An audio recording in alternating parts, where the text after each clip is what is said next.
perubahan.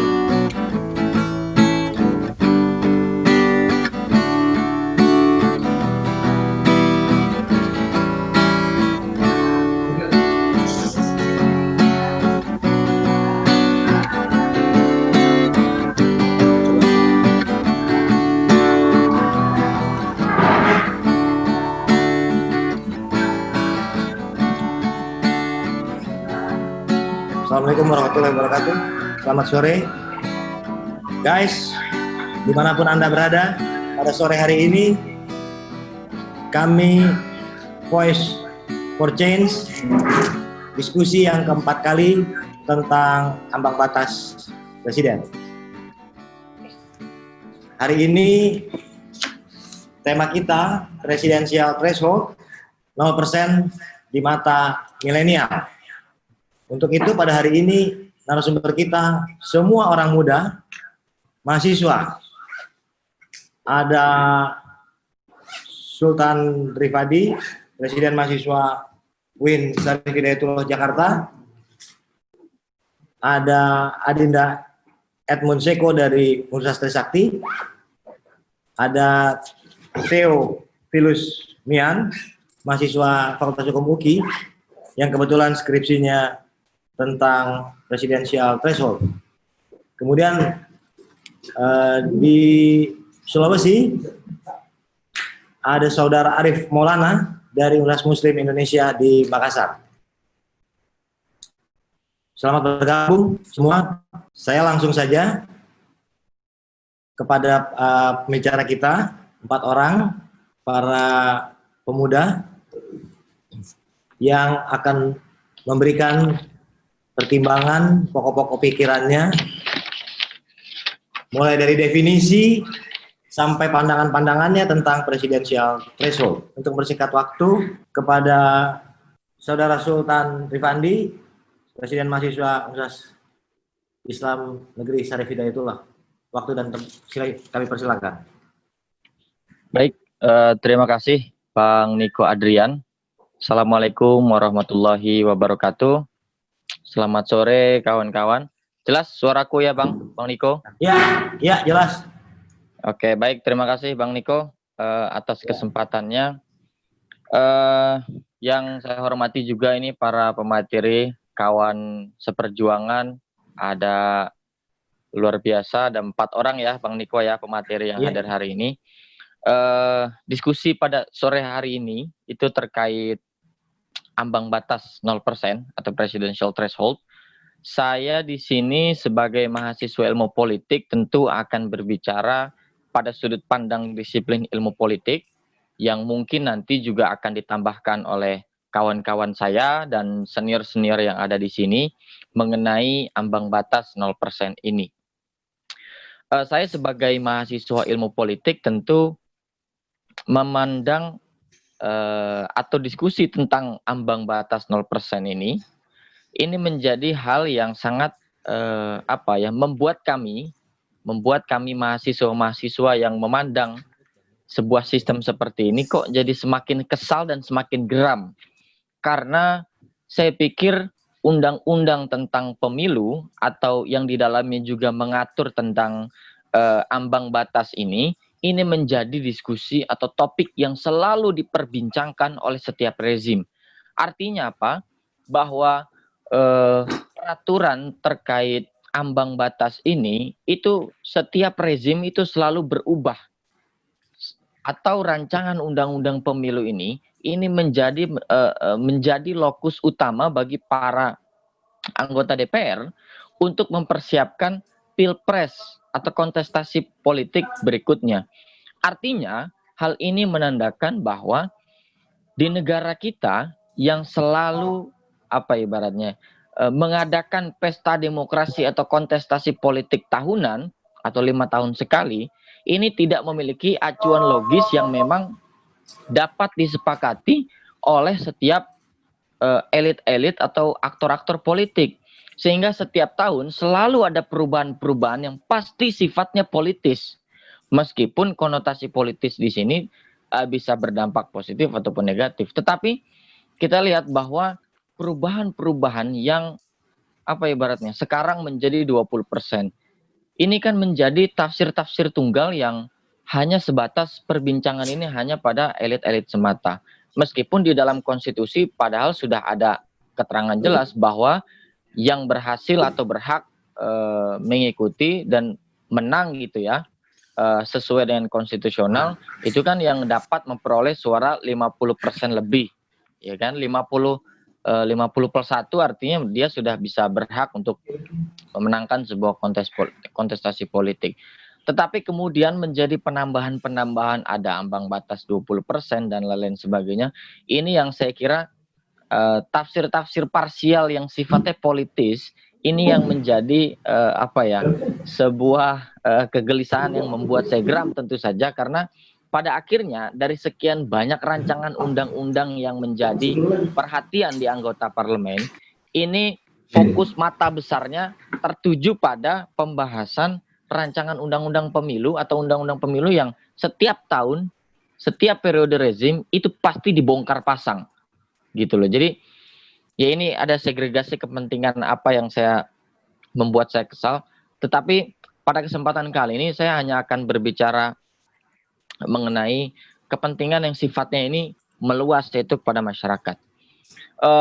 Alexis de Tocqueville itu mengklasifikasikan bahwa demokrasi ini terbagi menjadi dua klasifikasi. Pertama, persoalan demokrasi elektoral atau demokrasi prosedural. Yang kedua tentu demokrasi substansial. Ambang batas ini membuat perbincangan semua orang yang mengakibatkan terkait aksesibilitas setiap individu di dalam mengikuti kontestasi politik atau di dalam kontestasi pemilihan umum. Tentu tidak ada soal ketika anggota DPR, ketika semua orang di Republik ini fokus perbincangan pada persoalan ambang batas, kemudian persoalan undang-undang pemilu yang setiap kali berganti, setiap tahun berganti, dan tentu tidak ada soal. Dan ini menjadi penting bahwa kemapanan atau peningkatan kualitas demokrasi elektoral kita itu mesti ditunjang dengan berbagai distribusi keadilan yang digaungkan oleh setiap orang, termasuk ambang batas 0% ini. Karena ambang batas yang pada akhirnya nanti diputuskan tentu akan berakibat pada demokrasi substansial yang sebetulnya ingin saya bicarakan lebih panjang. Bahwa ambang batas 20% hari ini berimplikasi pada sistem yang tidak gaduh, tidak juga. Karena banyak sekali komisioner KPU, kemudian ada banyak sekali pengamat yang mengatakan kalau ambang batas yang 0% ini pada akhirnya ada banyak sekali calon yang dagelan lah, mencalonkan diri. Ada banyak nanti pasangan-pasangan calon yang hanya bercanda saja, tidak sesuai kapasitas nanti akan ikut serta. Loh, justru sekarang kita lihat bahwa ambang batas 20% ini menghasilkan aktor-aktor politik yang dagelan pula, kan gitu kira-kira. Ya kan, yang juga menghasilkan boneka-boneka politik yang dalam tanda kutip kualitasnya bisa diuji sampai mana gitu kan kira-kira. Nah, jadi kalau kemudian ambang batas ini masih dipertahankan 20%, maka tidak menutup kemungkinan kerusuhan demi kerusuhan, kedunguan demi kedunguan itu terus dilahirkan atas proses hasil yang sistem yang lucu seperti ini dengan ambang batas 20%. Nah, kalau kemudian kita menjadi ambang batas ini kita jadikan 0%, maka saya pikir akan ada implikasi pada demokrasi prosedural yang tadi saya katakan. Karena di dalam aspek demokrasi elektoral ini tentu sudah banyak sekali yang membahasnya, bahkan ada lembaga yang ikut mensukseskan, KPU, Bawaslu, ada banyak sekali lembaga-lembaga yang mengamati demi mensukseskan demokrasi elektoral. Tetapi jangan sampai kita lupa bahwa demokrasi itu bukan hanya berkutat pada soal elektoral atau prosedural saja, tetapi demokrasi juga soal substansial. Bahwa pesta demokrasi 5 tahun sekali, iya, tetapi dimaknai pesta demokrasi itu hanya kotak suara tahunan yang kita gelar, bukan hanya itu, tapi pesta demokrasi itu mesti kita rayakan setiap hari. Sekarang ada Edmund Seko, ada Bang Niko, Adrian. Sekarang pun kita sedang melaksanakan pesta demokrasi. Kita mengamati sebuah perjalanan kekuasaan, bagaimana legislatif kita, bagaimana eksekutif kita, bahwa partisipasi jangan hanya dimobilisasi pada kotak suara saja. Keluar dari hasil kotak suara, kita juga berhak untuk pesta demokrasi. Pesta demokrasi itu setiap hari. Bahkan sore ini kita sedang pesta demokrasi, nanti malam pun kita juga bisa melakukan pesta demokrasi. Jadi jangan kerucutkan bahwa demokrasi itu hanya tentang elektoral saja. Jangan kerucutkan bahwa demokrasi hanya tentang prosedural saja. Meskipun penting kita sukseskan, terutama dalam ambang batas yang kaitannya pada akselerasi atau aksesibilitas setiap individu di dalam mengikuti kontestasi, tetapi jangan lupa bahwa demokrasi substansial juga penting demi meningkatkan kinerja, demi mengawasi jalannya pemerintahan yang harus kita awasi dari hari ke hari, dari jam ke jam, dari menit ke menit.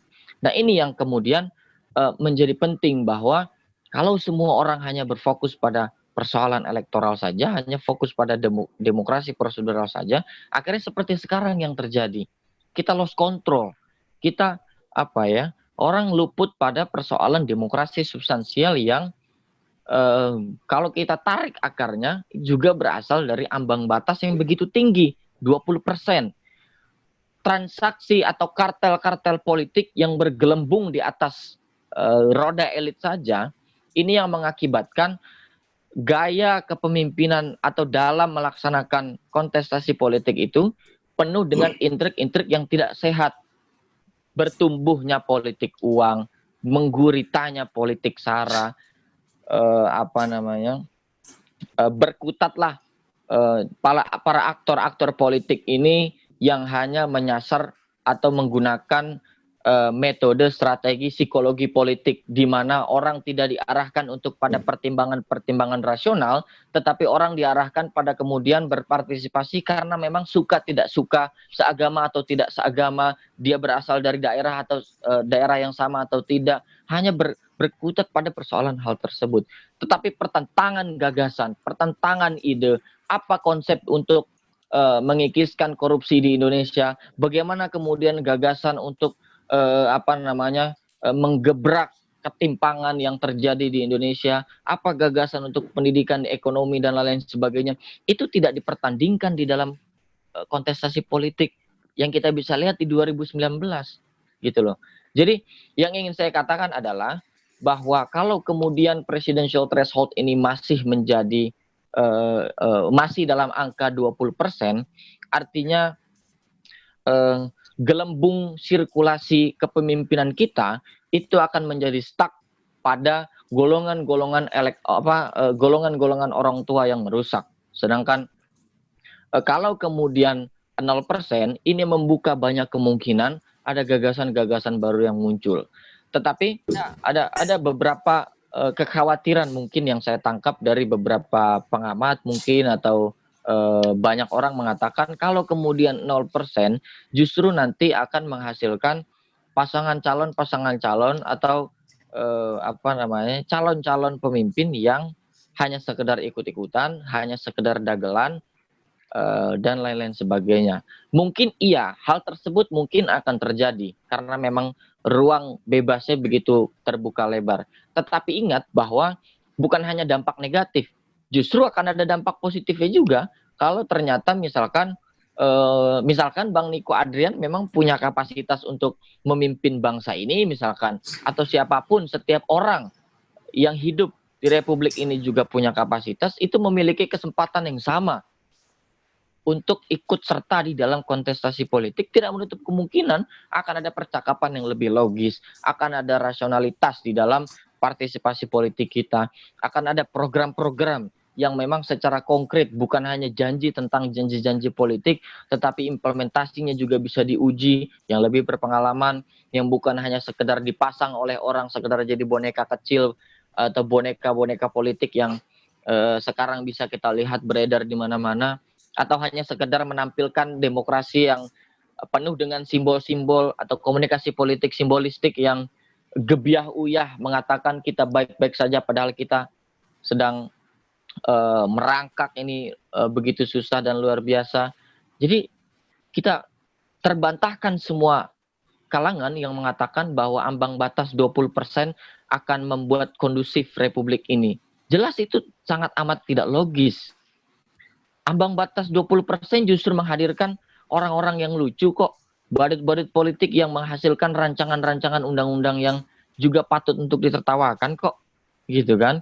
Bahwa 20% ambang batas ini menghasilkan tidak melahirkan oposisi, justru yang menantang yaitu Prabowo Subianto juga pada akhirnya ikut pada armada pemenang kok. Gitu kan. Jadi ada banyak sekali kecacatan dengan ambang batas yang tinggi, dan saya pikir ambang batas 0% bisa menjadi keran untuk membuka sumbatan sirkulasi kepemimpinan yang itu lagi aktornya, dan itu lagi gagasannya, dan itu lagi penyakitnya. Sehingga kalau kemudian ambang batas 0% ini terbuka atau disepakati, maka saya pikir akan lahir orang-orang baru, akan lahir harapan-harapan baru yang justru lebih bisa menyehatkan sistem kita, menyehatkan di dalam konteks kontestasi politik kita, sehingga akan ada pertentangan ide, akan ada pertentangan gagasan yang bukan berkutat pada isu sara, isu politik uang, dan lain-lain sebagainya. Jadi saya pikir Bang Niko, ambang batas 0% ini penting dalam rangka mendistribusikan keadilan bagi setiap individu kita di dalam meningkatkan kualitas demokrasi substansial tadi yang saya katakan, sehingga percakapan kita atau kontestasi elektoral kita bukan hanya sekedar menghasilkan para pengikut-pengikut buntut-buntut atau taklit-taklit yang buta, yang akhirnya menimbulkan perpecahan, tetapi memang menghadirkan sebuah iklim atau suasana yang berkualitas, dengan perbincangan politik yang berkualitas, dan hasil orang-orang juga yang diseleksi dengan sistem yang berkualitas. Bukan dengan kartel-kartel politik yang bergantung pada oligarki kekuasaan, bukan bergantung pada transaksi-transaksi elit partai politik suara mayoritas, yang dalam tanda kutip partai-partai besar itu, karena tentu dalam kontestasi politik, partai besar bisa memiliki atau bisa kita lihat sangat kecil gagasannya, atau mungkin partai kecil juga kita bisa lihat memungkinkan memiliki gagasan yang besar, atau mungkin yang tidak berpartai itu memiliki potensi yang besar gitu. Jadi terakhir yang ingin saya katakan, bahwa presidensial threshold 0% ini menjadi gerbang bagi distribusi keadilan yang cukup adil untuk memberikan hak setiap individu kita ikut serta di dalam sirkulasi kepemimpinan di Republik ini. Mohon izin Bang Niko Adrian, saya jam 4 mohon izin untuk ikut di forum internal kampus dulu. Tadi pagi saya baru dapat kabar untuk ikut di forum di internal kampus. Jadi nanti mungkin di 4:30 nanti akan ikut bergabung lagi di dalam diskusi ini. Dan cukup sekian, terima kasih Bang Niko Adrian. Assalamualaikum warahmatullahi wabarakatuh. Assalamualaikum warahmatullahi wabarakatuh. Sebelum saya bergerak kepada narasumber kita berikutnya, ada beberapa pokok-pokok pikiran yang cukup penting kiranya disampaikan oleh Sultan Rifandi, bahwa 20% presidensial threshold yang berlaku pada saat ini hanya menjadikan orang-orang tua atau mereka yang menjadi bagian daripada oligarki yang berdalil bahwa dengan 20% maka akan tercipta situasi politik yang kondusif. Ternyata itu bohong, tidak tercermin, tidak tergambar sebagaimana prakteknya pada hari ini. Dengan dibukanya keran 0% untuk ambang batas pemilihan presiden, walaupun terdapat plus dan minus, akan tetapi itu membuka peluang bagi semua orang. Disitulah letak daripada sebuah keadilan politik. Nah, praktek-praktek pada hari ini dengan 20% presidensial threshold menurut Sultan Rifandi hanya melahirkan boneka politik. komunikasi politik yang dijalankan pada hari ini pun bersifat manipulatif. Ambang batas yang terlalu tinggi tersebut tidak membuka keran politik menjadi sehat. Yang dimainkan praktek-praktek politik sara dan politik uang.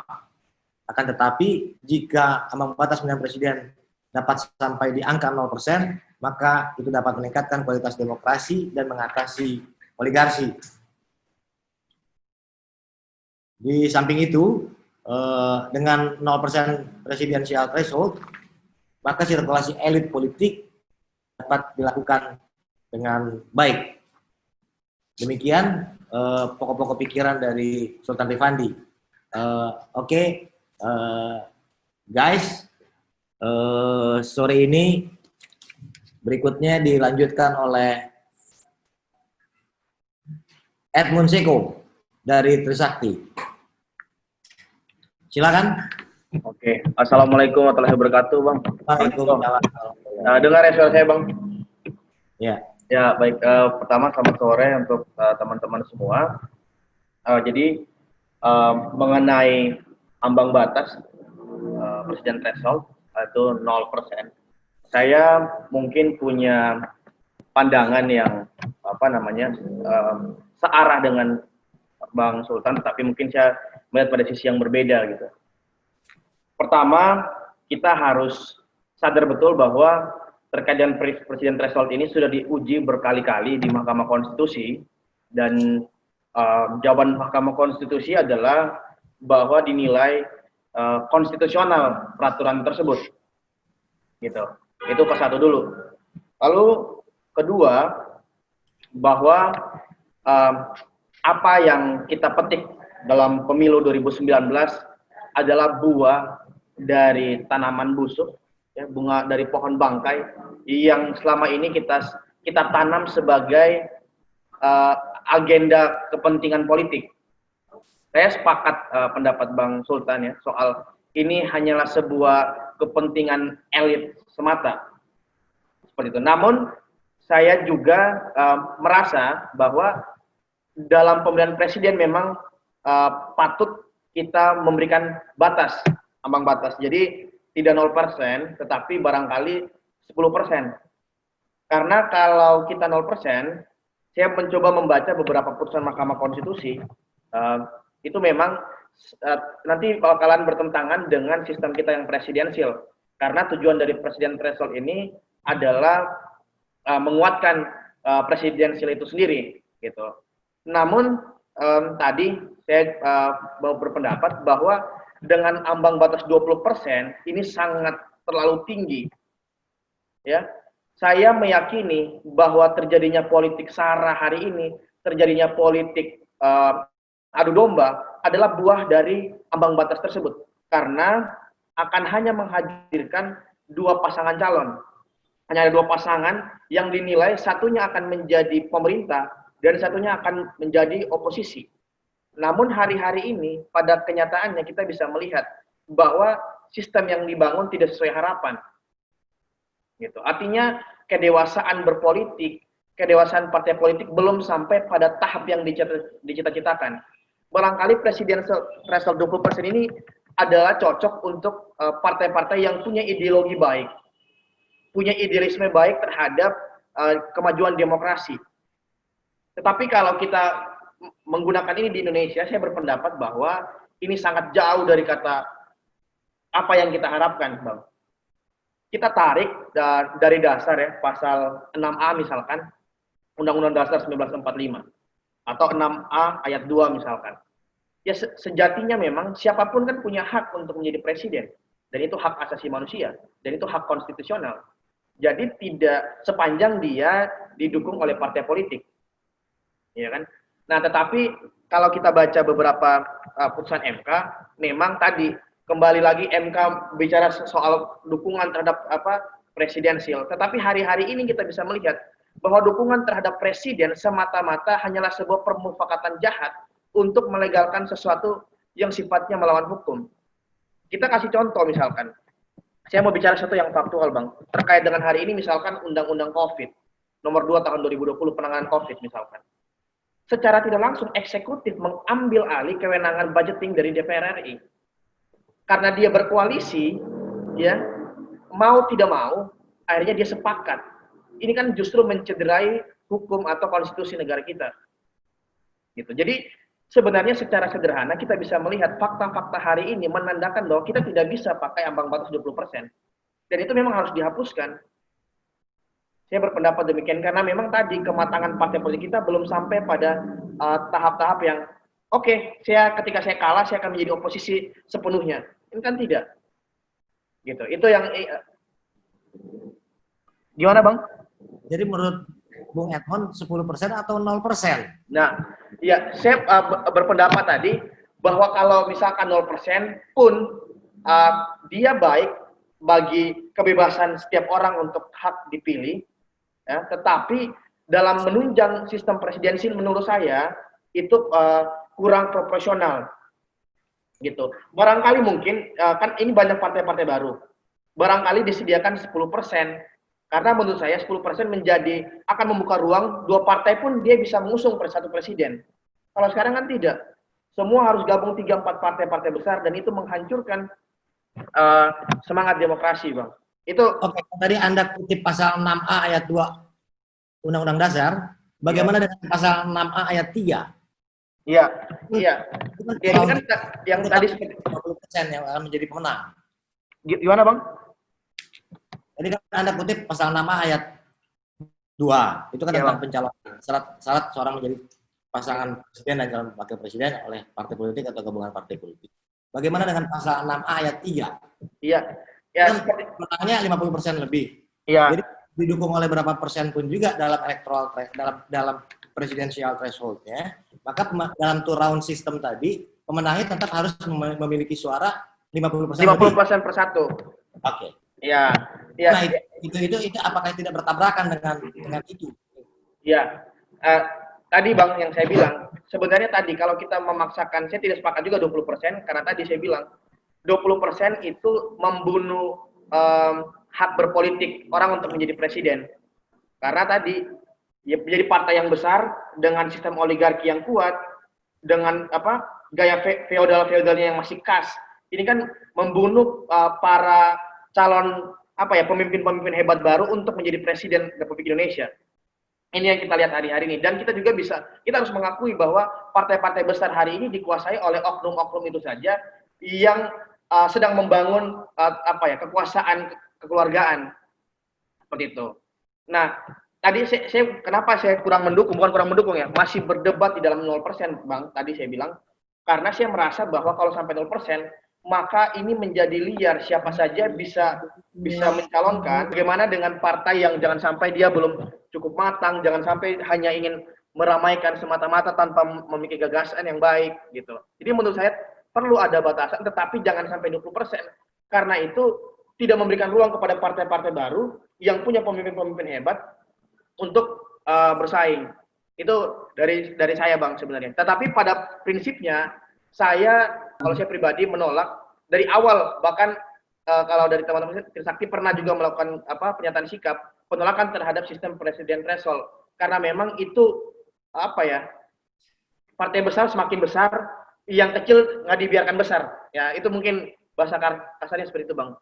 Gitu. Jadi saya kira jika ada kan katanya ada beberapa kelompok yang sedang mengajukan judicial review juga untuk menolak ambang batas 20%. Nah, sebenarnya itu menurut saya adalah langkah paling terbaik ya untuk kita memajukan demokrasi kita, Bang. Karena tadi hari ini kita lihat ketika tidak ada pengawasan, tidak ada check and balance adalah bukti dari kegagalan ambang batas 20%.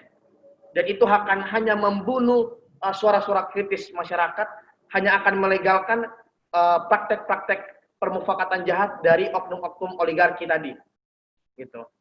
Itu, Bang. Jadi saya pada posisi di sana karena tadi presiden threshold 20% sangat melecehkan demokrasi dan hanyalah sebuah agenda oknum-oknum yang tidak bertanggung jawab di negara ini. Terima kasih, Bang. Oke. Edmund Seko dari Universitas Trisakti berpendapat bahwa pemilihan presiden yang lalu dengan ambang batas 20% hanya melahirkan 2 tanaman busuk yang dipetik, dalam tanda petik, sebagai ungkapan, dan ambang batas 20% hanya melahirkan kekuasaan yang bersifat oligarkis. Jadi, tidak ada check and balance atau check and balance system tidak berjalan sebagaimana mestinya, sehingga kontrol dari lembaga-lembaga yang berkompeten untuk melakukan kontrol seperti Dewan Perwakilan Rakyat atau masyarakat sekalipun menjadi tidak jalan. Dan yang terakhir, presidensial threshold 20% itu menurut pandangan Edmund Seko melecehkan demokrasi. Berikutnya kepada Saudara Theo dari Universitas Kristen Indonesia Jakarta. Silakan Saudara Theophilus Mian. Mungkin masih gangguan jaringan. Saya persilakan kepada Arif Maulana dari UMI Makassar. Oke. Pertama saya ucapkan banyak terima kasih kepada penyelenggara karena telah memberikan kesempatan. Assalamualaikum warahmatullahi wabarakatuh. Waalaikumsalam warahmatullahi wabarakatuh. Yang pertama, menarik tadi apa yang disampaikan oleh kawan Edmund Seko yang menyatakan bahwa 20% presidensial threshold itu kemudian mengancam demokrasi, lantas kemudian menawarkan 10%. Saya secara pribadi beranggapan bahwa seharusnya bahkan 0% pun akan lebih menguatkan presidensil, karena kita akan mendapatkan kualitas yang betul-betul mampu untuk menjadi presiden, sosok pemimpin di negara kita. Kemudian yang harus diperketat adalah bagaimana partai politik itu tidak mudah untuk dilahirkan. Kalau kita melihat kondisi sekarang ini, begitu mudahnya orang untuk membuat partai politik, notabene dengan agar ada rencana untuk maju sebagai calon presiden. Yang harus diperkuat sebenarnya bagaimana partai politik ini diperketat untuk dibentuk seperti itu, Bang. Selanjutnya, merujuk pada pasal 222 Undang-Undang Nomor 17 yang mengatur tentang ambang batas pencalonan presiden. Ini betul-betul sangat, kalau menurutnya teman-teman, mencederai, kalau saya melumpuhkan demokrasi. Karena secara fisik ada tapi tidak mampu memberikan ruang gerak kepada masyarakat. Hak konstitusional warga negara yaitu berhak diusung sebagai calon presiden melalui partai politik. Ketika presidensial threshold 25% ini masih berlangsung, maka kita tidak akan mampu untuk mendapatkan calon pemimpin yang sesuai dengan apa yang diinginkan oleh masyarakat. Oleh karena saya mengatakan bahwa kita tidak perlu khawatir ketika 0% ini digaungkan terus. Bahkan ini stimulus supaya demokrasi kita bisa berjalan dengan baik. Karena ada beberapa hal implikasi dari presidensial threshold ini ketika saya melihat. Kalau presidensial threshold ini masih terus berlangsung, maka yang akan berkesempatan untuk menjadi calon pemimpin di negara kita yaitu ketua partai dan orang-orang yang pemilik modal. Pemilik modal nanti yang kemudian akan melakukan lobby-lobby politik kepada pemimpin-pemimpin partai itu. Saya tertarik dengan apa yang disampaikan oleh salah satu pakar hukum tata negara, Prof. Refli Harun pernah mengatakan bahwa kalau kita sudah memiliki 9 triliun, maka kita sudah bisa untuk menguasai 9 partai dan bisa jadi kita adalah salah satunya calon tunggal sebagai calon presiden. Oleh karena itu saya mengatakan bahwa presidensial threshold ini harus dihapuskan. Saya juga bingung sebenarnya. Kenapa aturan yang sebenarnya sudah baik itu kemudian direvisi, dan aturan yang saya takutnya ketika ada oligarki yang berupaya untuk mempertahankan presidensial threshold ini supaya kemudian dia bisa melanggengkan kekuasaan seperti itu, Bang. Apalagi ketika kita figur-figur pemimpin dari partai politik yang berkualitas. Karena kenapa? Karena tokoh-tokoh di partai politik atau pimpinan partai ya hanya itu saja. Jadi setiap 5 tahun ke depan yang akan diusung sebagai calon presiden ya orang-orangnya itu saja. Saya mengatakan bahwa kalau misalnya presidensial threshold mohon maaf, ketika presidensial threshold ini dihapuskan, akan banyak figur-figur yang akan bermunculan dan ini akan menjadi angin segar untuk demokrasi kita. Saya pikir seperti itu Bang dari saya. Terima kasih. Oke. Dari Saudara Arif Maulana, pandangannya meyakini bahwa 0% presidensial threshold akan membawa dampak bagi penguatan demokrasi, akan tetapi dalam konteks presidensial threshold 0%, pendirian partai politik yang patut diawasi, jangan sampai menjadi alat, dalam tanda kutip, mungkin begitu, bagi kepentingan oligarki. Arif memberi catatan atas pasal 22 Undang-Undang Nomor 7 Tahun 2017 tentang ambang batas syarat menjadi calon presiden dan wakil presiden yang sudah berkali-kali diuji di Mahkamah Konstitusi yang menjadi hambatan untuk terlaksananya presidensial threshold 0%. Jika presidensial threshold masih ada, maka hanya ketua-ketua partai dan pemilik modal yang akan mengikuti kontestasi pemilihan presiden, sehingga presidensial threshold seharusnya dihapuskan atau dengan kata lain 0%. Demikian untuk sementara dari 3 narasumber kita sambil menunggu Theophilus bergabung. Saya beri kesempatan kepada para audiens. Guys, Anda semua punya kesempatan untuk bertanya, bisa menyampaikan via chat atau WA.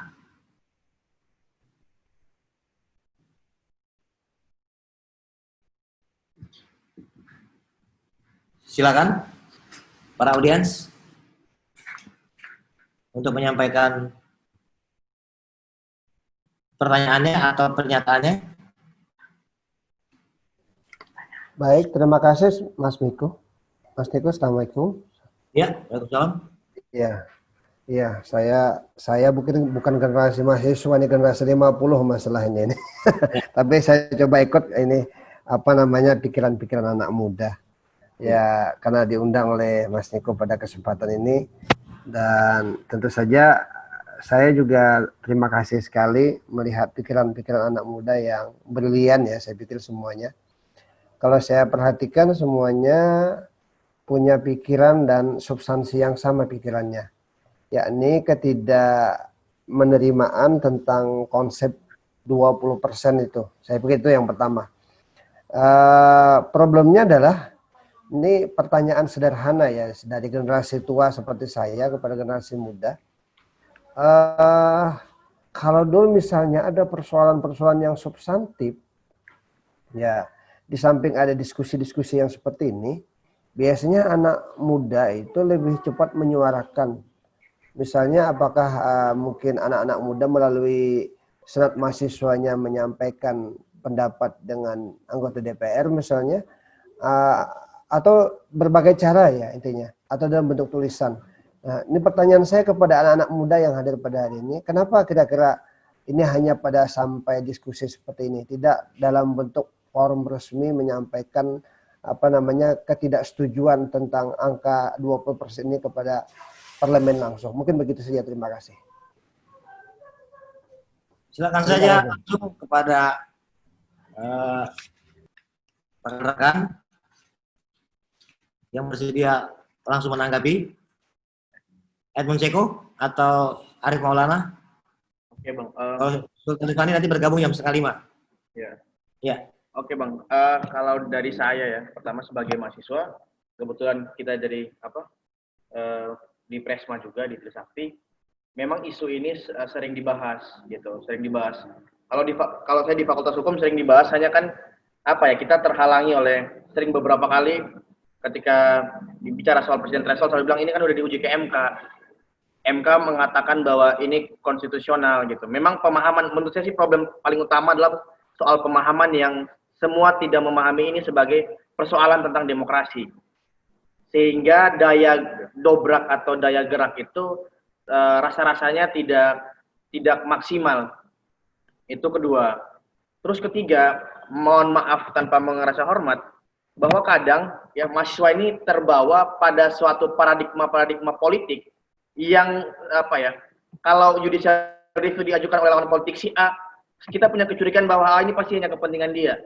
Tetapi tidak melihat bahwa dia mengajukan ke MK itu adalah sebuah suatu proses konstitusional yang justru akan menyuarakan hak-hak warga negara, Bang. Gitu. Jadi alasan kenapa mahasiswa nggak gerak tadi, kita termakan oleh pengaruh politik. Contoh sederhana misalkan Perpu tentang COVID kemarin diajukan oleh timnya abang-abang dari Amin Rais. Mahasiswa itu pasti tidak akan bersuara karena pasti di dalam otak kita ini pasti tim A yang akan menguntungkan tim A. Kita masih ada pada apa ya? Banyak mahasiswa masih ada pada persepsi seperti itu. Kalau si A yang mengajukan pasti untuk kepentingan kelompok politik si A, gitu. Jadi itu menurut saya salah satu persoalan yang paling mendasar mahasiswa kenapa dia tidak bergerak, gitu. Itu salah satu sih Bang menurut saya, gitu. Itu makasih Bang. Ya, silakan Arif Maulana. Saat ini kurang melakukan semacam gerakan terkait hal-hal yang berkaitan tentang presidensial threshold. Kami ingin sampaikan bahwa sebenarnya kami sering membicarakan hal ini, namun kemudian memang dalam forum-forum resmi kami tidak berkesempatan untuk menyampaikan. Dari hasil dari webinar ini, kami berencana akan mendiskusikan kembali kepada teman-teman, kemudian bagaimana upaya kita agar untuk bisa mengajukan judicial review ke MK. Kita akan mendiskusikannya. Saya kira seperti itu, Bang. Ya. Ini ada pertanyaan secara pribadi ke kami bahwa putusan MK yang menyebutkan tentang open legal policy atas pasal 6 Undang-Undang Dasar, terkait dengan pasal 222 Undang-Undang Nomor 7 Tahun 2017, seharusnya itu tidak ditafsirkan sebagai open legal policy, sehingga konstitusi pasal 6A ayat 3 yang sudah menjelaskan bahwa pemilihan presiden dilakukan dengan 2 putaran jika tidak terdapat satu pasang langsung yang memperoleh suara lebih dari 50% dengan sebaran di lebih dari setengah provinsi, maka dilakukan putaran kedua. Dengan itu saja banyak ahli berpendapat bahwa itu menunjukkan seharusnya tidak ada batas persentase dalam pemilihan presiden. Bagaimana menurut pendapat Anda berdua? Saya persilakan untuk Edmund lebih dahulu.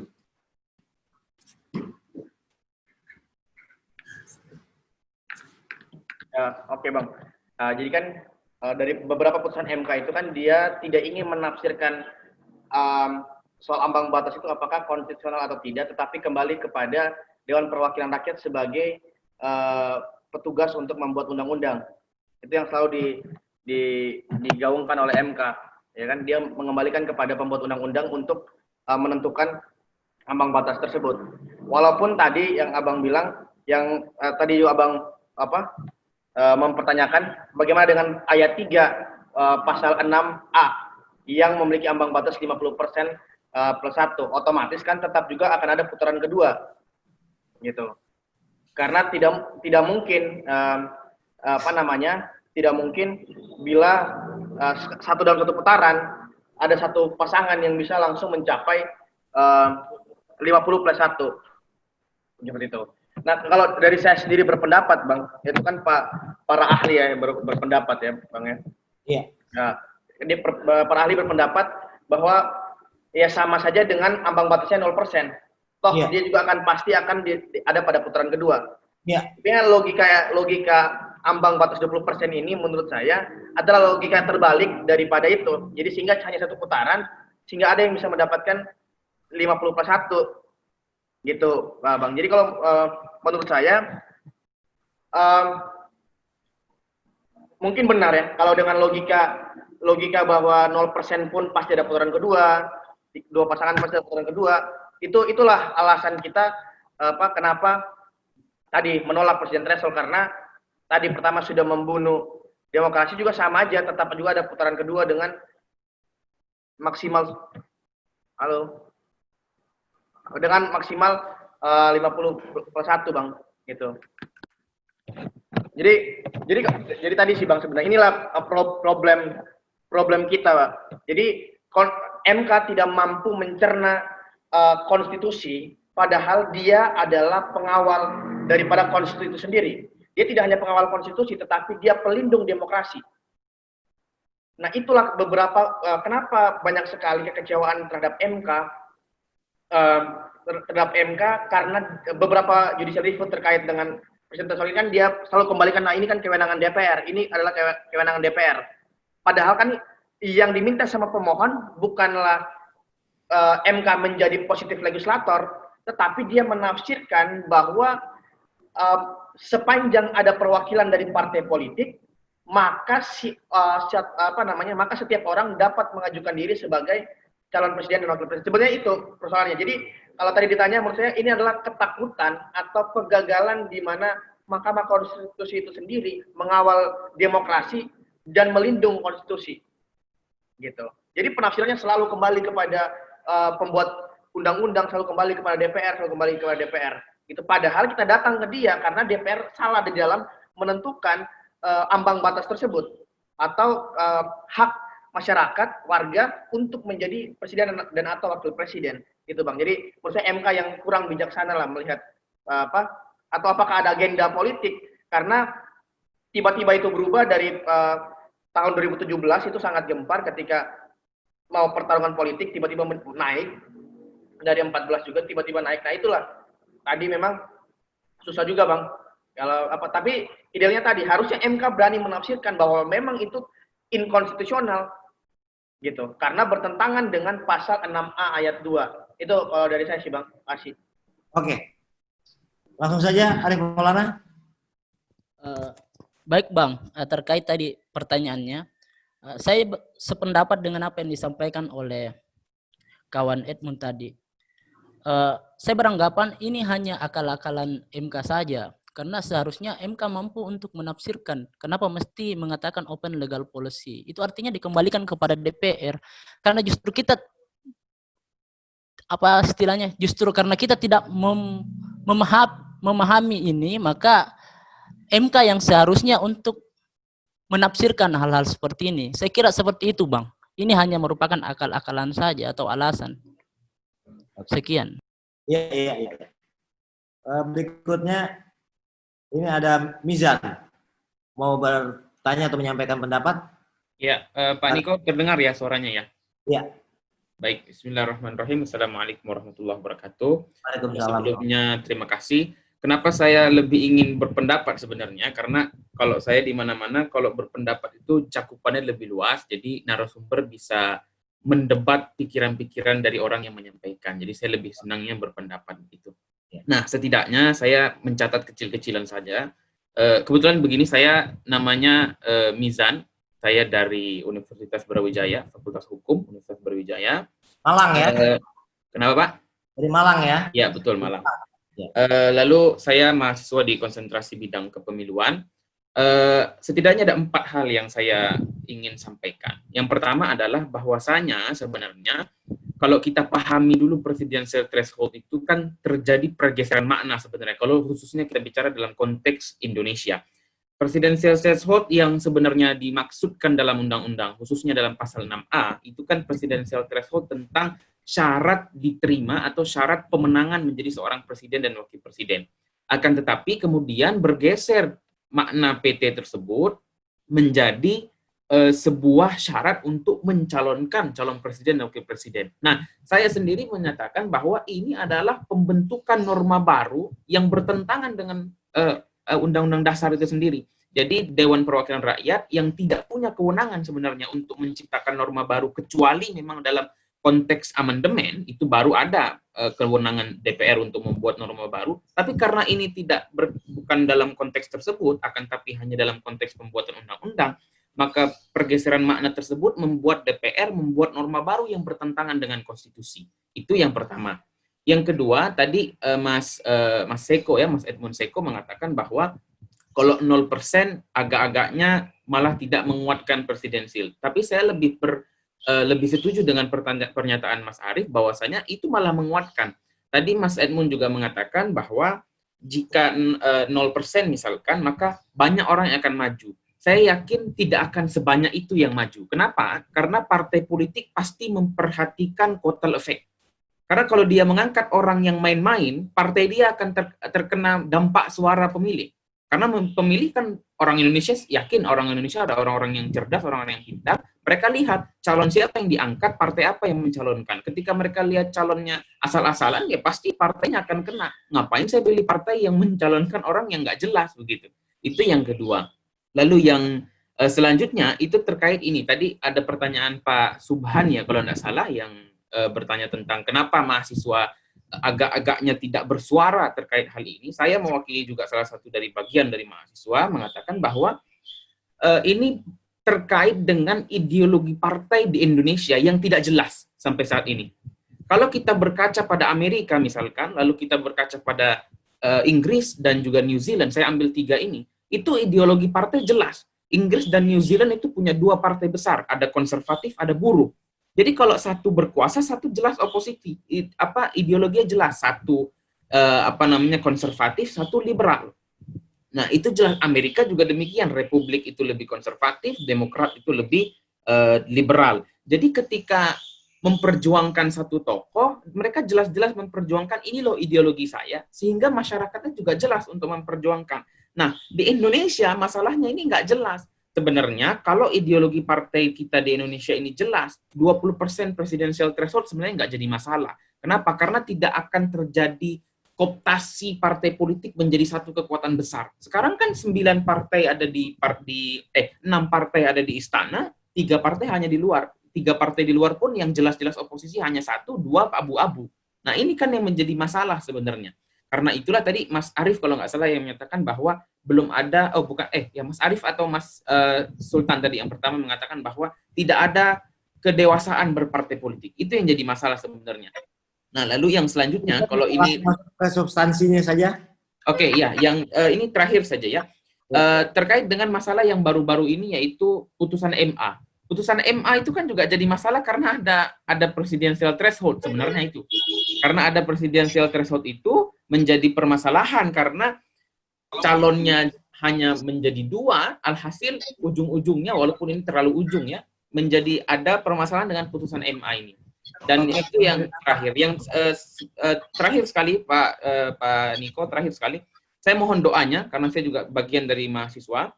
Tadi ada Pak Subhan yang mengatakan bahwa kenapa tidak ada perjuangan dari mahasiswa. Saya melihat kenapa tidak ada perjuangan ini karena pembatasan daripada mahasiswa itu sendiri untuk berbicara sesuai dengan rumpun dan cabang ilmu yang dia kuasai. Dan saya pribadi sedang memperjuangkan itu ke Mahkamah Konstitusi. Saya menggugat Undang-Undang Pendidikan Tinggi pasal 9 ayat 2 terkait dengan kebebasan mimbar akademik, di mana mahasiswa tidak diperbolehkan untuk berbicara di depan publik terkait dengan ilmu-ilmu yang mereka miliki. Jadi semua harus merujuk kepada ahli.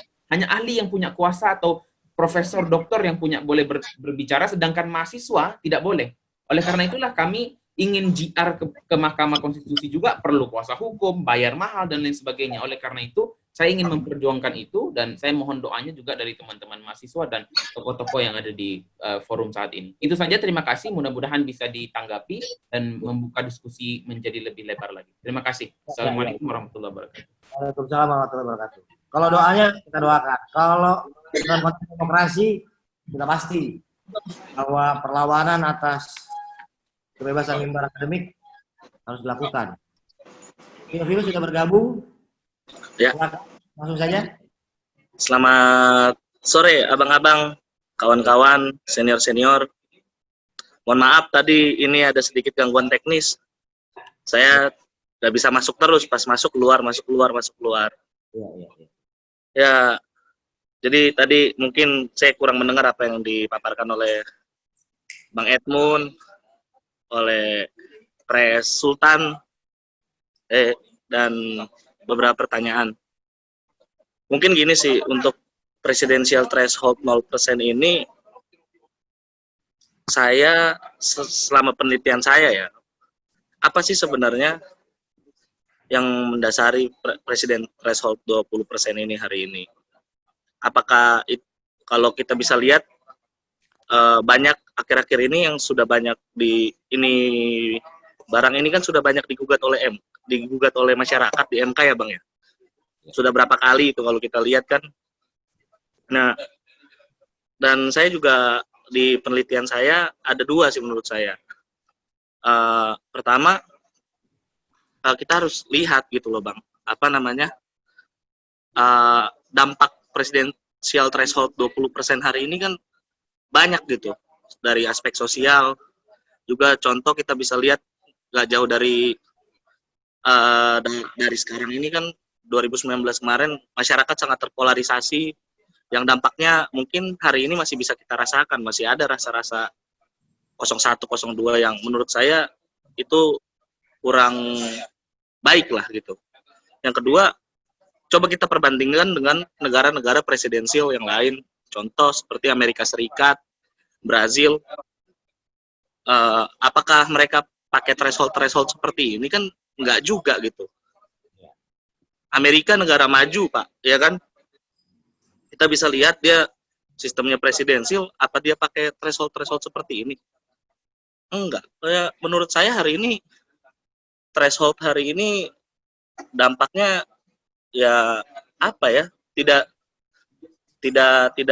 sangat terlalu dibutuhkan gitu loh. Dan saya menilai dengan gagasan 0% ini, threshold 0% ini ya kita harus dukung lah. Kenapa sih perlu kita dukung presidensial threshold 0% ini? Yang pertama, apa ruginya untuk partai-partai besar? Apa ruginya juga untuk para penguasa hari ini? Kan enggak juga. Contoh, kalau kita dengan threshold 0% seperti ini, partai besar akan melihat bahwa apakah basisnya real di masyarakat apa enggak. Nah, dan kalau saya nilai juga pada prinsipnya presidensial threshold 20% ini sangat mencederai demokrasi, Bang. Kenapa begitu? Hari ini presiden jadi lebih peka terhadap suara partai, bukan terhadap suara rakyat lagi. Presiden sangat mudah diintervensi oleh partai karena kita bisa lihat di periode pertama, Pak Presiden sangat menjaga beberapa partai itu agar tidak lari nanti kan di periode kedua. Nah, itu kan membuat apa ya? Ya nggak bagus lah Bang menurut saya. Dan Kalau partai besar tidak rugi, partai kecil gimana? partai kecil juga partai kecil juga jadi mempunyai kesempatan Pak. Adanya regenerasi di kaderisasi di bangsa ini kan. Jadi kalaupun menurut saya itu sangat mempunyai ini Pak, keuntungan, semua memiliki keuntungan gitu loh. Tidak ada yang jelek dari presiden threshold 0% ini. Dan saya sebagai milenial sih mendukung Pak. Mendukung kenapa? Karena yang pertama yaitu menghindari polarisasi seperti yang terjadi di Pilpres kemarin. Yang kedua,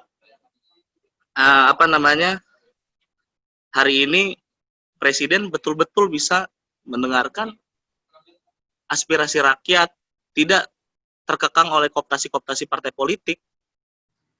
Hari ini kan kalau kita bisa lihat kan agak gimana gitu Pak Presiden ini. Takut sama oligarki partai. Nah, gitu kira-kira Pak. Itu sih, dia sangat takut dengan oligarki partai. Dan threshold 20 dirugikan itu oligarki. Iyalah Pak. Dan menurut saya juga threshold 20% inilah yang membuat terjadi melanggengkan oligarki partai di Republik ini Pak.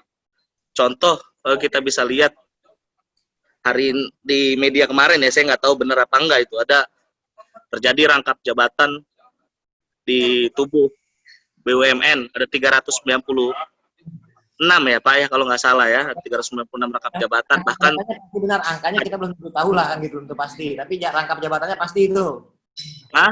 Rangkap Ini saya jabatannya dengar. pasti itu. Rangkap jabatannya pasti. Bahkan saya dengar, ini nggak tahu saya benar juga atau enggak, ada beberapa pengurus-pengurus partai politik juga masuk di dalam sana. Inilah salah satu dampak dari threshold 20% itu. Presiden merasa berhutang gitu loh Pak. Oke. Ya gak sih? Bapak merasa seperti itu gak sih Pak? Iya. Secara logika begitu. Presiden merasa berhutang, ya jadi anak-anak bangsa yang punya benar-benar punya gagasan, ingin berkarya, ya akan kalah dengan oligarki partai hari ini. Karena ya modal apa? Modal nih saya punya 5% buat bantu kamu jadi presiden nanti. Itu kan nggak sehat, itu membuat demokrasi kita jadi tidak sehat Pak. Begini, untuk para narasumber hari ini ada pertanyaan kritis yang membandingkan dengan model pemilihan presiden di Prancis. Sebagaimana kita ketahui, Presiden Macron hari ini dipilih dalam suatu kontestasi di Prancis karena partai yang lama ditinggalkan, kemudian dia membentuk partai yang baru. Tapi pemilihan presiden di Prancis itu pemilihan presidennya lebih awal, baru kemudian pemilihan legislatifnya belakangan, pemilihan anggota DPR-nya kemudian. Namun demikian, memang kita ketahui, kalau kita yang belajar hukum tata negara atau ilmu politik, bahwa Perancis bisa seperti itu setelah melewati tahapan menjadi republik yang kelima. Tidak-tidaknya, apakah itu bisa menjadi model, gitu loh, atau role model, bahwa pemilihan presiden bisa dilakukan lebih dulu di Indonesia, baru pemilihan partai anggota DPR-nya kemudian, setelah pemilihan presiden. Jika ambang batas presidensial threshold-nya 0%. Bagaimana pendapat Anda masing-masing? Saya mulai dari Arif Maulana. Oke Bang, jadi terima kasih. Kalau saya berpendapat sangat bisa. Ketika kita ingin ketika kita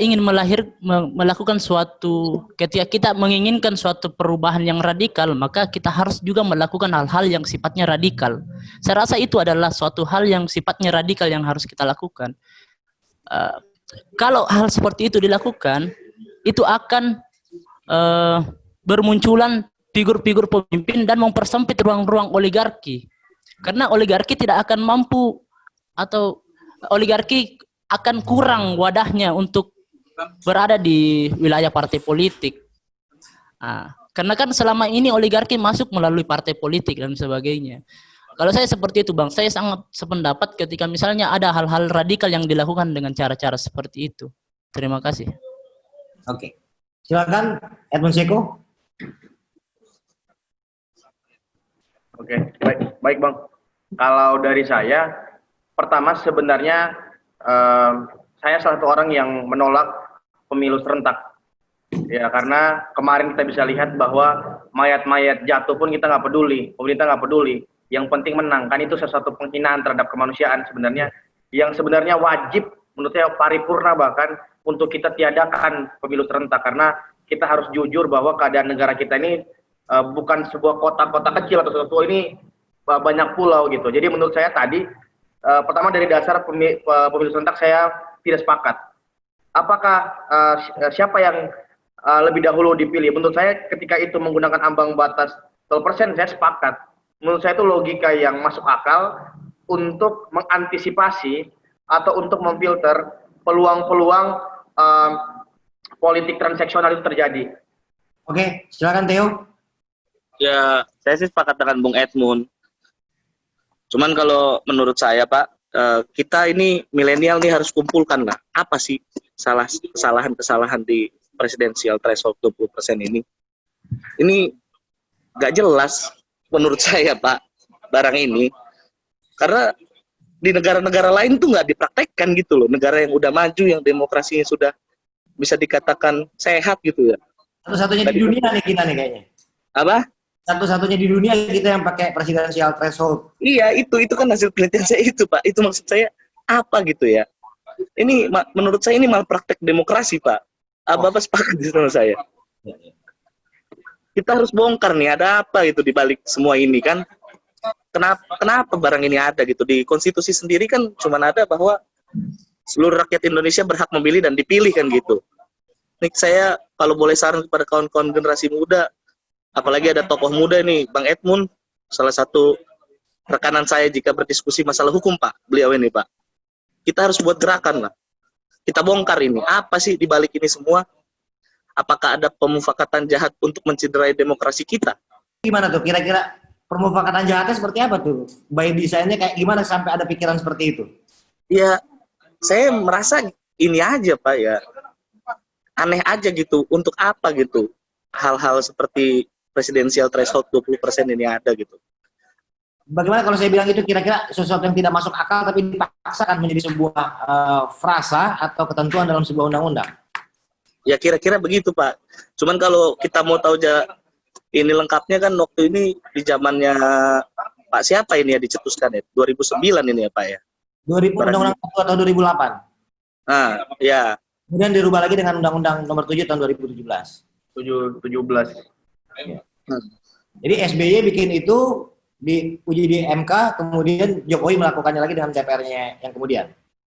Ya makanya maka dari itu ada apa gitu? Kita harus, dan saya juga sangat mengapresiasi lah beberapa senior-senior yang selalu menggugat barang ini ke Mahkamah Konstitusi dan tetap berjuang seperti kawan-kawan yang kita tahu ya, Pak ya. Sekarang kan sedang digugat juga ya ini barang lagi, Pak ya.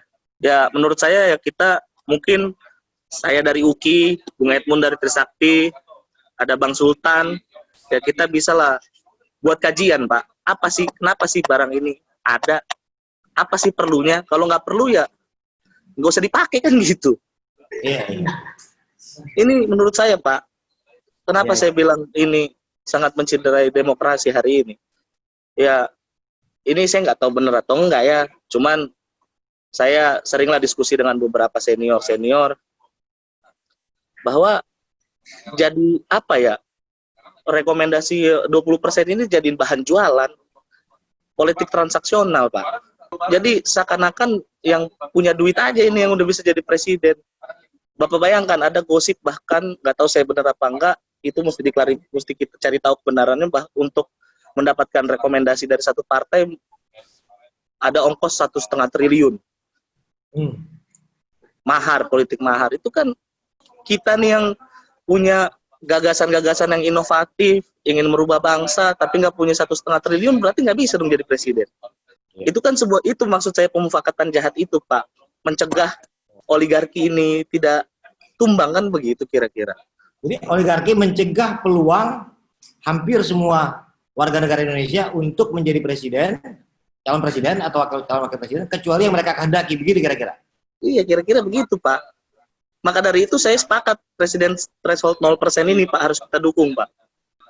Ini ada pertanyaan berikutnya untuk Anda bertiga. Apakah presidensial threshold, isu-isu presidensial threshold itu bersifat isu yang elitis, yang belum sampai kepada mayoritas masa rakyat? Kira-kira bagaimana pendapat Anda? Silakan, Bung Arief. Oke, kalau menurut saya isu ini sudah sampai di rakyat, karena kita tidak akan membicarakan isu ini ketika tidak sampai di rakyat. Kalau hanya sekedar di elit, itu hanya sekedar direncanakan saja, Bang. Namun kan ini sudah masuk di tahap judicial review, sudah beberapa kali dilakukan. Artinya sudah banyak masyarakat yang memahami bahwa memang ambang batas presidensial threshold ini sangat membatasi demokrasi kita, Bang. Saya kira itu. Oke. Silakan Edmund. Oke, Bang, kalau dari saya terkait dengan apakah isu ini kemudian hanya ada pada kaum elitis, ya saya berpendapat bahwa sebenarnya tidak juga. Namun apakah ini seksi dibahas di bawah? Nah, ini yang tidak seksi dibahas di bawah. Jadi hanya kepada orang-orang yang paham betul terhadap presiden threshold itu yang membahas. Saya kasih contoh, misalkan saya di Fakultas Hukum Trisakti, kami punya pendidikan khusus untuk tata negara. Anak tata negara, teman-teman saya yang fokus pada tata negara sering membahas isu presiden threshold ini. Tetapi bahkan di dalam lingkungan hukum, anak-anak hukum pun isu ini tidak menjadi isu yang menarik, gitu. Nah, entah karena kebanyakan pelanggaran yang terjadi di Indonesia, terlalu banyak penyimpangan sehingga terlalu banyak isu yang dibahas, atau seperti apa. Nah, itu yang menurut saya problemnya adalah bagaimana membuat isu ini seksi untuk dibahas dan membuat isu ini, wah ini penting, gitu. Nah, saya juga ingin mau menambahkan sedikit, Bang. Kenapa demokrasi kita hancur hari-hari ini? Menurut saya, karena kita kebanyakan punya partai yang mengatasnamakan demokrasi. Ada banyak berapa partai tuh, partai demokrasi apa, tetapi tidak ada perjuangan, kayak gitu. Silakan Theo. Kalau saya sih Bang ya, menurut saya apa isu ini seksi di masyarakat, apa isu ini sudah masuk ke masyarakat atau tidak, sudah.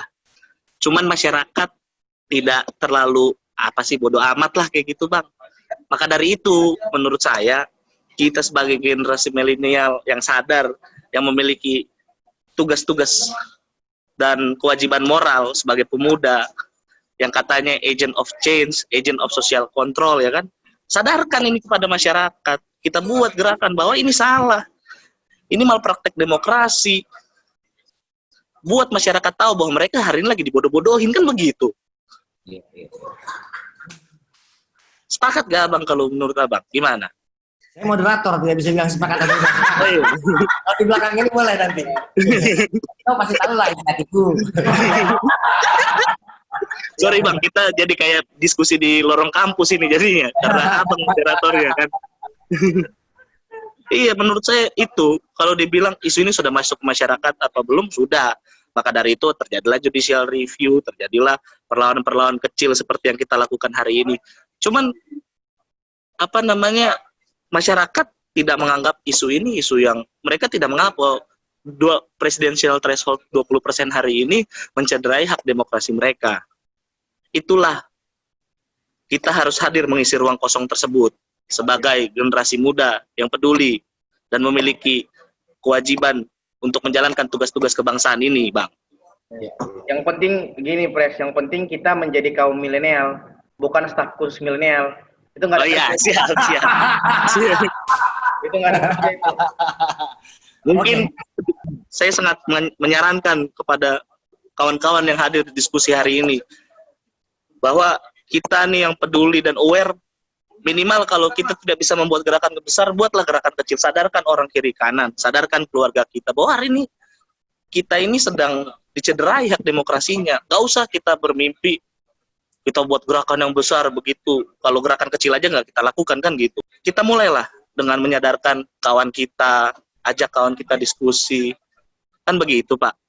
Kalau kita semua menjalankan kewajiban ini, saya yakin walaupun pelan, masyarakat makin lama makin sadar. Ada pertanyaan yang mirip dengan pertanyaan yang barusan. Pertanyaannya begini, masyarakat kebingungan ketika presiden dicalonkan oleh partai politik atau gabungan partai politik. Jadi ada kebingungan dalam masyarakat, dalam hal mana presiden dicalonkan oleh partai politik atau gabungan partai politik, dan pemenangnya adalah yang memperoleh suara lebih dari 50% dan tersebar 20% di lebih dari separuh provinsi. Begitu kira-kira ya, bunyinya pasal 6A ayat 2 dan ayat 3. Nah, dalam posisi itu, kenapa ada yang disebut dengan presidensial threshold? Masyarakat tidak mengerti apa fungsi dari presidensial threshold yang ada dalam Undang-Undang Pemilihan Umum. Saya mulai dari Arif Maulana. Kita mau tergantian Arif, Edmond, Seko, habis itu Theo lagi. Sambil Sultan mungkin bergabung. Oke. Oke, jadi menanggapi hal seperti itu, Bang, itu berarti bahwa memang kita sudah tidak membutuhkan lagi presidensial threshold. Kita merujuk saja pada undang-undang dasar yang sudah ada. Presidensial threshold ini adalah produk politik sebenarnya untuk melanggengkan suatu kekuasaan. Jadi saya beranggapan bahwa memang presidensial threshold ini memang sudah harus dihilangkan. Kita kembali kepada konstitusi, Bang. Saya kira seperti itu. Cukup? Ya, oke. Edmond silakan. Oke. Jadi menurut saya presiden threshold kan dia yang seperti tadi kita bahas, dia sebenarnya supaya mengurangi atau membuat ramping pertarungan dual. Jadi lebih sederhana. Makanya membuat pertarungan itu hanya dua kubu. Itu tujuan sebenarnya kenapa dibikin ambang batas gitu. Tetapi tadi kembali lagi pemisahan yang dianggap sebagai dua bentuk oposisi dan posisi ini ya itu yang tidak berjalan dengan baik. Itu yang menyebabkan masyarakat bingung sebenarnya. Ini dibagi dua, presiden threshold bertujuan untuk agar tidak banyak partai politik yang masuk, supaya mereka berfungsi atau berkolaborasi. Nah, justru tidak menghadirkan demokrasi yang baik sih Bang. Itu kalau menurut saya sedikit dari Bang. Oke, Theo silakan, langsung saja. Saya juga termasuk salah satu masyarakat yang bingung ini. Naskah akademiknya kan, abang coba apa naskah akademiknya? Tadi saya bilang di awal, apa sih dasarnya ini? Itu kan, dasarnya ini apa? Nggak jelas, ini barang memang udah barang nggak jelas bang. Saya aja bingung, saya waktu bikin penelitian tentang ini kenapa saya jadikan penelitian ini? Karena saya bingung, banyak konsep-konsep yang nggak masuk di akal menurut saya. Jangan terlalu banyak berdiskusi ini itu. Sekarang saatnya kita mulai menyadarkan bang. Saatnya bergerak ya. Iya, saatnya mulai menyadarkan. Guys, waktu kita sudah tidak panjang lagi karena mendekati pukul 5 sore waktu Indonesia bagian Barat. Kalau Arif Maulana sudah jam 6 di Sulawesi Selatan, waktu Indonesia bagian Tengah, mungkin sudah mau masuk waktu maghrib. Untuk itu, saya minta closing statement dari Arif Maulana, kemudian Edmond Seko dan Theophilus Tabubolon. Karena Arif sudah maghrib di sana di Sulawesi Selatan di Makassar. Silakan Arif. Baik, sebagai closing statement, saya hanya ingin menyampaikan bahwa ketika kita ingin mencerdaskan proses demokrasi, maka kita harus memberikan kesempatan dan ruang kepada siapapun, seseorang yang memang layak, punya kapabilitas, punya potensi untuk menjadi seorang presiden. Oleh karena itu, saya sangat mendukung 0% presidential threshold ini. Saya teringat Bang, sebelum saya menutup, saya teringat ada riwayat pada saat Sayyidina Ali disampaikan kepada salah satu kaumnya, wahai Hairul Mukminin, Amirul Mukminin, mengapa pada saat kamu memimpin masyarakatmu tidak, pada saat kamu memimpin tidak sebaik pada Rasulullah? Rasulullah mengatakan, kemudian Sayyidina Ali mengatakan, pada saat Rasulullah memimpin saya umatnya, dan ketika saya memimpin kau adalah umatku. Saya rasa seperti itu. Terima kasih. Iya. Oke. Silakan Edmund. Edmund bisa closing statement? Iya. Oke. Dengar Bang? Sorry. Iya, closing statement. Jadi sebelum tutup ini, pertama terima kasih banyak Bang sudah kasih saya kesempatan untuk bicara, dan saya juga masih harus banyak belajar dengan keterbatasan pengetahuan dan lain-lain. Namun yang jelas bahwa pandangan saya terhadap demokrasi, bahwa demokrasi itu adalah hak asasi manusia yang tidak bisa dibatasi, mungkin dikurangi dalam hal tertentu tetapi tidak dibatasi, gitu. Sehingga saya berpendapat sepanjang para oligarki ini masih hidup menguasai partai-partai besar, maka sepanjang itu juga pohon demokrasi kita akan kerdil karena jarang disiram. Namun semoga dengan berkat cahaya judicial review presiden threshold 0% ini, semoga dengan itu dapat memberikan sinar yang baik agar pohon demokrasi kita ini kembali tumbuh. Seperti itu. Itu yang ingin saya sampaikan, Bang. Terima kasih banyak. Selamat sore. Ya, selamat sore. Silakan Theo, closing statement-nya. Intinya saya mau bilang terima kasih lah sudah diberikan forum untuk berbicara bersama tokoh-tokoh muda ini. Ada Pak Edmund, ada Bang Sultan, ada Bang yang dari Makassar, Bang Arif, ya kan. Ya intinya satu Bang, kita harus melakukan tugas analitik dan tindakan terhadap PT 0% ini Bang. Dan masyarakat yang di desa sana, anak-anak yang lahir dari rahim-rahim rakyat itu yang tidak memiliki akses ke kekuasaan tapi memiliki nilai juang, inovasi dan semangat mengabdi kepada negeri ini bisa tersalurkan Bang, bisa mempunyai kesempatan yang sama lah. Itu tugas kita, dan yang perlu saya bilang satu lagi, kita harus mulai melakukan penyadaran. Kita buat bola salju ini menjadi besar. Bagaimanapun ini tugas kita sebagai kaum milenial, kaum muda, mengisi ruang kosong dan menjalankan amanah-amanah kebangsaan itu. Sudah Bang, itu. Pokoknya makasih ya Bang ya. Oke. Oke, baik, terima kasih. Mohon maaf waktunya terbatas ya. Singkat aja ya. Agak terlambat tadi masuk ini, Bang. Ya, singkat aja Bang ya. Ya. Bang. Ya, saya dari Sulawesi Barat. Iya. Ya, mendengarkan tadi dari dua narasumber, Tiga. saya sangat tertarik dengan statement-statement yaitu negara ini andai itu tanaman dia adalah bunga bangkai yang tidak mungkin kita akan pertahankan dan melestarikan bunga bangkai tersebut walaupun bunga bangkai itu dicari karena dia aneh, unik. Tetapi dalam hal ini dalam konteks demokrasi perlu memang kita zero dalam trace record itu. Nah, sehingga dengan demikian kami berpendapat bahwa pantasan negara ini seperti ini jadinya. Kenapa? Karena ternyata Presiden Keita itu adalah pekerja dari partai. Nah, itu yang kami bisa simak dan kami tidak pernah seperti apa strategi yang kami akan lakukan di daerah-daerah ini sehingga kami mencoba membangun forum-forum kecil di desa-desa untuk memberikan pemahaman di masyarakat desa. Kami lebih banyak di pegunungan. Ini Mas, itu untuk sementara sekedar informasi dari Sulawesi Barat. Terima kasih Bung Adrian. Oke, terima kasih Pak Iksan. Saya tidak menyimpulkan, hanya mencatat saja yang saya anggap penting dari jalannya diskusi kita pada sore hari ini. Bahwa pemilu serentak telah menghina kemanusiaan kita dengan jatuhnya banyak korban. Undang-undang pemilu dengan ambang batas tentang pemilihan presiden pada tiap-tiap rezim yang selalu berubah. Rancangan undang-undang pemilu yang juga dipersiapkan pada saat ini hanya sebatas untuk kontestasi politik dengan acuan yang tidak logis. Kemapanan demokrasi elektoral tidak tercermin pada demokrasi substansial. Partisipasi rakyat seharusnya bukan sekedar mobilisasi rakyat ke kotak suara. Dalam hal demokrasi prosedural, demokrasi substansial harus diartikan adanya pengawasan, kontrol terhadap jalannya pemerintahan atau kekuasaan. Presidensial 20% atau dengan kata lain presidensial yang tidak 0% merupakan praktek demokrasi yang salah. Dengan kata lain itu adalah maldemokrasi atau mencederai demokrasi.